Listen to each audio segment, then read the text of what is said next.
The one thing I didn't expect to hear when traveling through Papua New Guinea was that there was a local creature with features resembling a mythical mermaid living off the coast of New Ireland.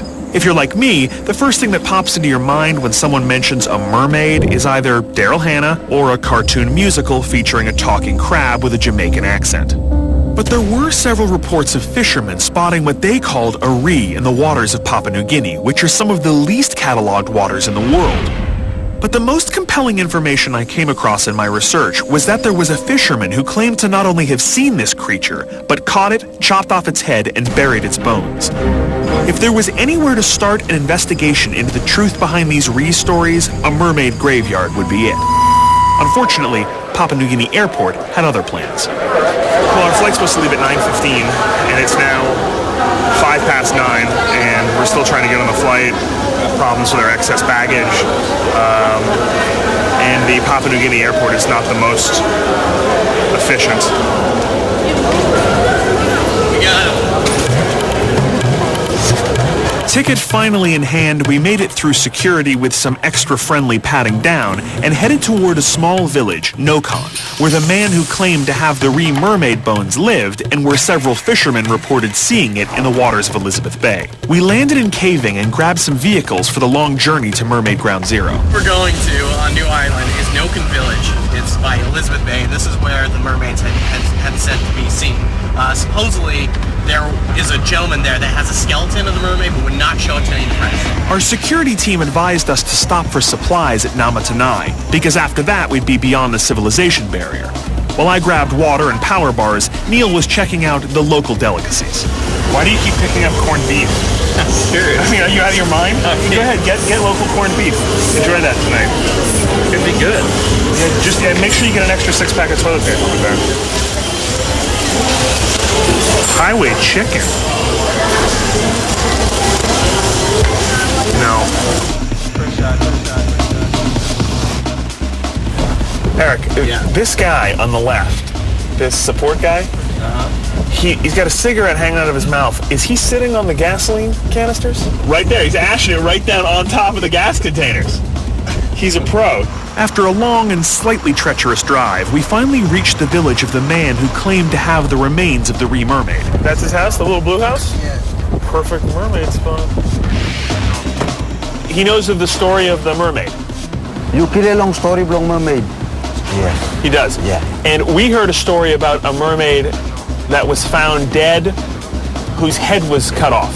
Does he know about this mermaid? Neck blongam. You kill it all the story. Yeah, sure. Where did that happen? In Katimov neck blongam. Just the village, just down there. Coconut tree. They buried the mermaid under a coconut tree? Yeah, just down there. And he can show me that spot. He can take me to the spot where the mermaid was buried? You can disindik mana kalau di Slabe holy planim di Slabe mermaid longam. Yes. Let's go. Okay. This spot right here. How deep did they bury? That mermaid was caught on the net, fishing net up there. And then it was full. Brought in here. Brought in here, and that is where it was buried. Okay. Oh, shovel. Can I have the shovel? Thank you very much. The hole. Oh, he dug the hole? Yeah, that's the fellow. You dug the mermaid hole? Himself, together with other boys. How deep? Waist About height. a meter? Yeah. Or a little more? Yeah. Is this the only shovel we have? That's the only one. That's the only shovel we have? Yes. I'm looking for a mermaid underground. This already seems extremely dubious.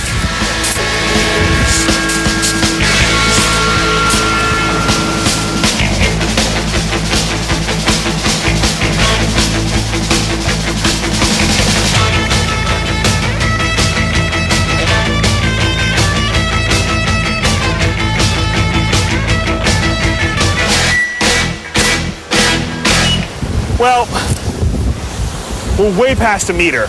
I mean, it's all roots down here. I don't think they could dig any deeper than this. And I feel like if something was in between these two trees, I would have found it by now.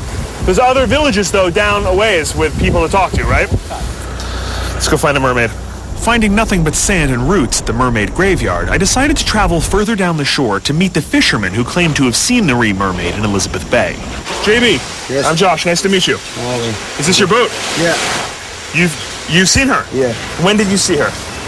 This morning we came, you see one there. You saw one this morning? Yeah. You saw a mermaid this morning? You sure? Yeah. Well, let's go to sea. Tell me that's not a mermaid. Are you guys getting anything? What's that?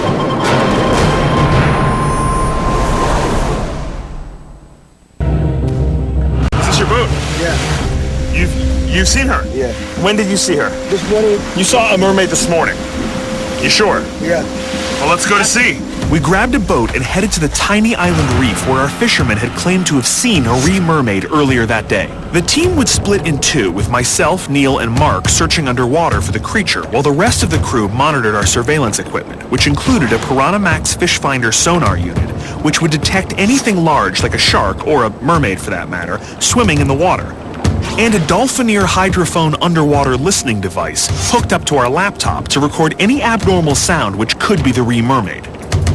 If you were to hear a mermaid, what do you think that would sound like?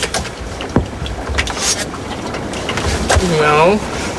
Sounds like a whale call. So. Yeah. It sounds like a whale call? I think it would sound more like a dolphin. How do you tell that it's not a whale then, if it sounds like a whale call? You look at There you go, yeah, Little Mermaid, right. Boys to men. Hey! The dive team and myself got ready to explore some caves along the underwater reef where the mermaid is supposed to hide.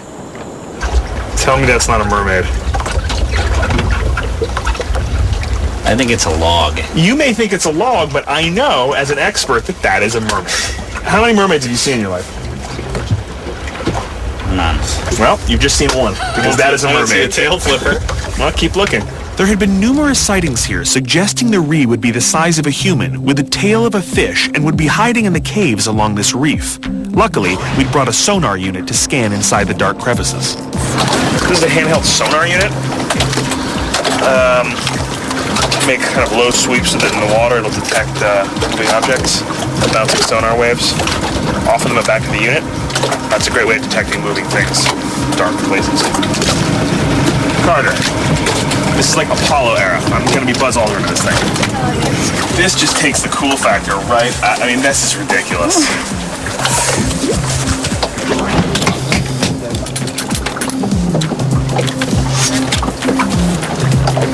There's a wall out here that goes straight down. It's almost a straight vertical drop, and that goes down to over 100 meters. So what we'll do is we'll descend down the wall. There's a series of caves and caverns underneath the island here. We'll take a look in those and explore those as best we can, and probably bottom out at around 20 or 30 meters.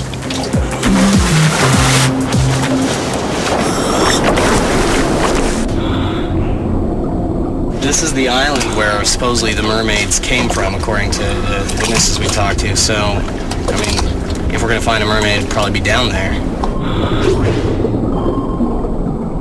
I'm seeing a little bit of activity here. Looks like something's approaching them on the sonar.